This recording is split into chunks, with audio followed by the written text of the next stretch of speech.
Well, did you know that there are even more martial arts than what you are already aware of? Have you heard of Jeet Kune Do? If you haven't, you're about to learn about it today. Steve Brown is here. He's the owner and head instructor of Hamilton Jeet Kune Do. Welcome. Thank you for having me.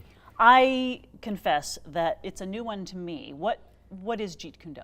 Well, it's the term Jeet Kune Do is a new one to a lot of people, but what people generally do know about is Bruce Lee, the famous martial artist, movie star, who created Jeet Kune Do.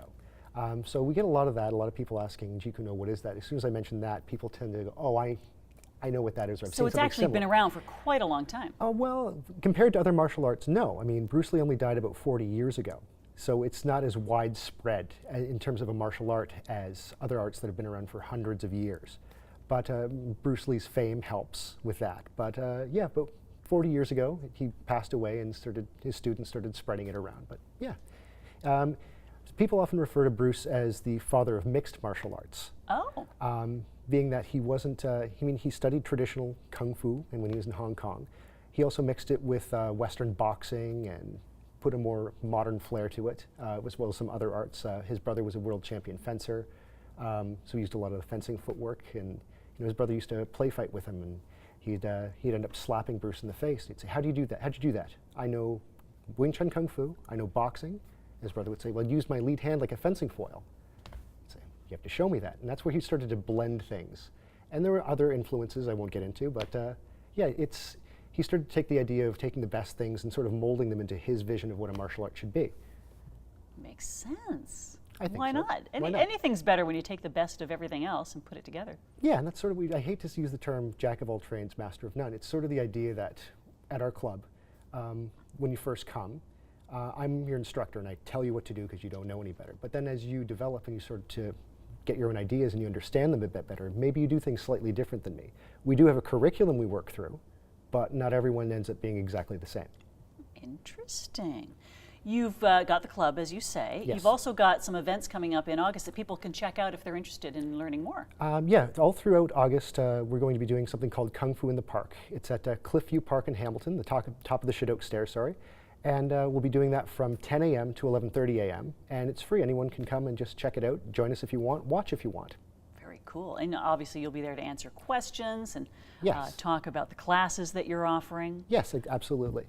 Weather permitting, because it is outdoors, so we'll put all that information on the website. So What is the website? thank you for asking. It is www.hamiltonjkd.net.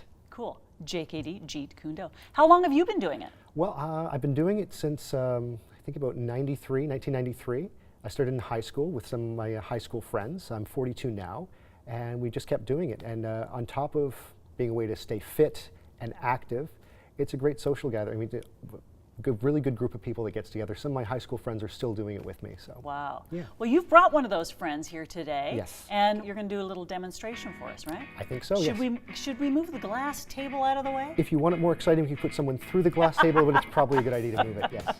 All right, so stick around. We're going to see a little demonstration of what Jeet Kune Do, get a little taste when we come back. Stick around.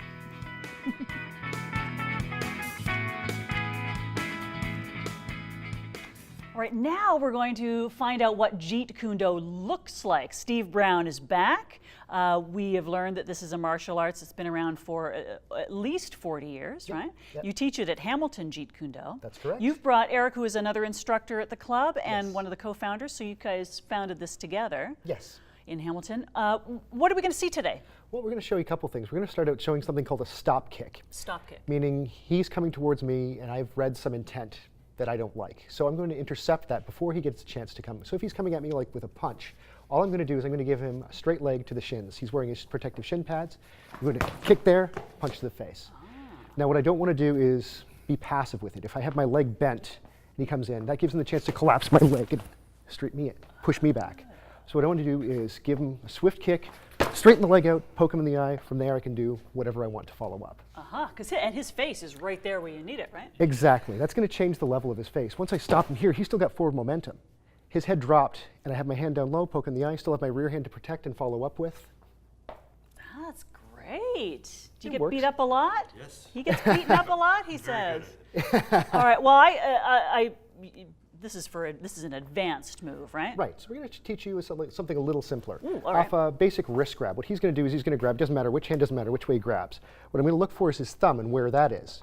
Because it's harder to go against his 4 fingers, but if I go against his thumb, I'm going to loop up and around this way, break the grip by going against the thumb, the weakest part. Aha. So if he grabs you just the same way, Okay. what I want you to do is come up and around.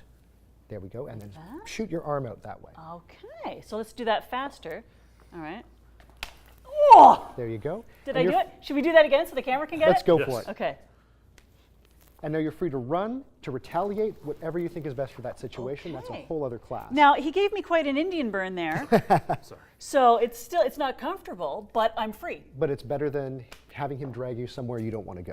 That's right. Ooh, that's a really good one. And so once again, that's because this is one of the weakest areas for grip strength, We right? call it path of least resistance, right? Path of least resistance. Why fight against the 4 fingers when easier to go against the thumb?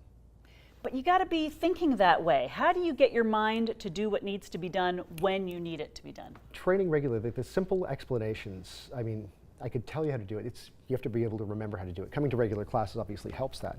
Another situation, maybe he does a double hand grab. Maybe he just grabs my shirt. Now, a lot of people are concerned with getting his hands off my shirt, but my mentality, because I've trained, is how many hands does he have free? 0. How many hands do I have free? 2. I could be dealing out damage. I could grab him by the eyes and tell him to let go. I have more options than him. You have to train to get that mentality, but once you do, it's pretty simple. Website, if we want more information or take one of these great classes? It's www.hamiltonjkd.net, and all our information on our free events, anything we have upcoming is there. Awesome. Thank you so much, guys. Thank you.